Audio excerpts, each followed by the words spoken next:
Hello brother, welcome to this video. Today what we're going to be discussing about is a very pressing issue, and it's basically WhatsApp suing the Indian government's recent Indian internet laws.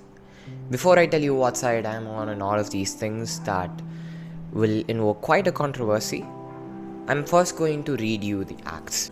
Okay.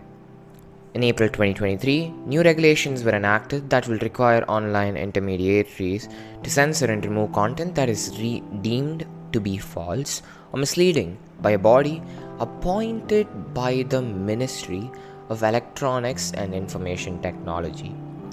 Okay. This is basically them saying, we're gonna censor you, but not really. You didn't get it? You didn't get it, did you? Okay, how did that lead to that? What's WhatsApp's beef with the government for these Indian laws? Well, that's what we're going to be taking a look at in this video, buddy. So, let's actually start with something pretty basic. Article 19. I remember this because I've been in a shit ton of debates before. Not really a shit ton, two to be honest. And I did get like a verbal mention here and there over that too. So let's actually get talking. So in these laws, Article 19 of our charter, these are like basically high level laws. What these do is basically they govern what is constitutional and what is unconstitutional. And in Article 19, which is the freedom of speech, I'll even put on the Wikipedia page the arguments against this, where the members, the people who debated this law out, they believe that one, it could be spreading misinformation. Two, I don't know, just read it. I just remembered what that entailed for all of us, okay? So these are basically laws against arguments against free speech. It's like, how do the people know whether they're spreading misinformation or not? How to control the spread of rumors and all of this shit. Okay, fine. All of these arguments do hold true. But let's actually look at India as a democracy. Because right now, that would work totally, controlling news and everything like that. But wait, what happened to the French government that tried to censor their news? French Revolution, King Louis the random thing. What happened to that guy? Well, the guy got ironed out by this guy called Robbie Sphere. I don't remember my history properly because it's been 2 years since I've read a book on it. Yeah, so that's what I'm thinking about right now.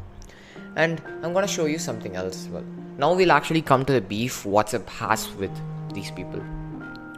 So what the Indian internet laws are basically like, I told you that, right? That is one point. And that's basically them saying we can remove misleading information. So who is to decide what is misleading information? Well, the party that gets to be the entity that gets to be involved in the looking at the data process. So the government now wants to get a hold of people's private messages so that they can weed out the misleading stuff. So that's where all the beef between WhatsApp and these people come in. In business, I'm not telling you that Facebook Meta is like Mark Zuckerberg is an angel and he's gonna save all of us. Or he's a lizard. I'm not gonna be on both of those sides in this one thing. Let's actually talk in terms of a PR for them and reputation for them. If Mark Zuckerberg, he made a decision to actually say, heck yeah, I'm gonna let you use my messages, two things would need to happen. One, they need to set up a server where they catch the messages and then send them so that the government can monitor them. You do know how much a server would cost, right? You may have not tried to build online hosts. Sometimes they even get shut down. That's how much traffic you'll get. I tried this on a GitHub page and it actually worked. One of my GitHub pages and it worked. So it crashes pretty fast, without the servers and all. So now there's an intermediary server, and WhatsApp has to retrieve the messages and get them to be looked by a Ministry of Electronics and Information. Now that the stuff is being looked over at and stuff, fine, everybody can look at everybody else's messages. Now, who's to say that I won't message my friend? It would be nice if we nuked the school, right? It would be really great if we could arson in the chemistry lab. And who's to say that I won't be telling them, hey, let's actually get over the wall and go to the other side where that is basically the palace that is in the middle of the school.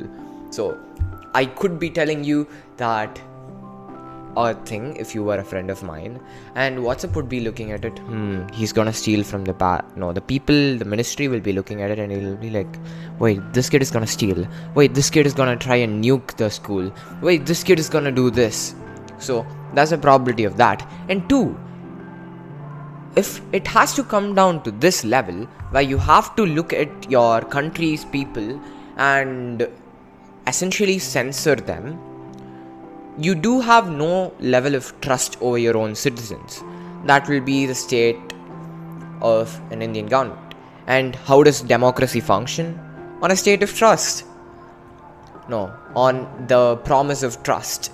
Basically, it'll be like a few people select a representative and they trust that the representative will trust their desires and that they're not wrong and will work towards fulfilling said goals.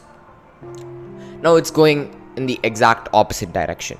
Now for WhatsApp as well. PR. Let's get to that part. I totally forgot while I was talking about it in the middle. So PR is basically public relations. That's all it comes down to. And if WhatsApp basically said, okay, we'll stop end-to-end encrypting our image stuff and we'll make it end-to-middle to end encrypted. Let's just say it comes to WhatsApp and they de-encrypt it and the ministry looks at it and they go from the middle to the end again. Now what happens? Well, there is a higher probability of a third man or a man in the middle attack. Not to say that WhatsApp's end-to-end encryption cannot be cracked. It can be, but it is more harder to do that right now than it would be to if the ministry were to end up in the middle. Otherwise, what they'd have to do is basically just break end-to-end encryption and say, you know what, screw it. We're gonna say everybody can view your messages.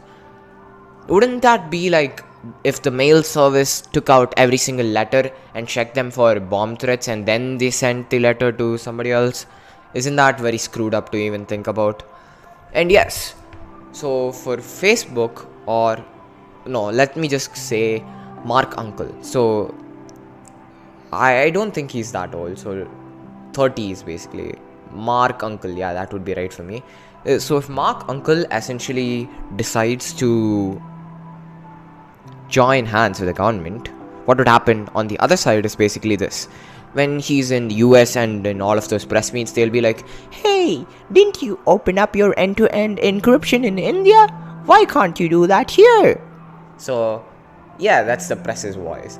And no, how do we trust you that you won't do it here, mate? So that would be the voice of the press. And that's the end of the story, to be honest. Because now either WhatsApp's going out and then Telegram's going out and all the end-to-end encrypted services are going out. And we're going to be left with something like WeChat for China.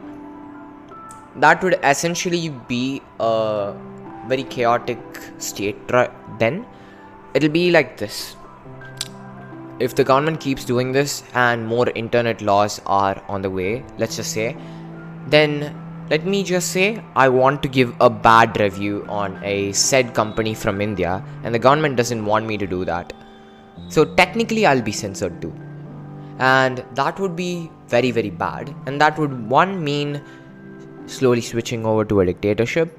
Two, it would mean, I don't know, it would literally just mean that democracy would come to an end. And three, it would mean Indians won't have access to talk about stuff that is actually meaningful. And that was it for this video. I hope to meet you on another one. And I did my best to articulate this. If you're still not sure whose side I'm on, I'm on Facebook side right now. No, Facebook is not non-existent right now. What am I saying? I'm on Mark Uncle's side right now. So basically, he's doing this for PR. We both know that. Yes, he's doing this for PR. The same high schooler who said that these people, they just give their data straight to me. He can change, but a part of it is for PR. So even if it's that, we still have to support freedom of speech, Article 19.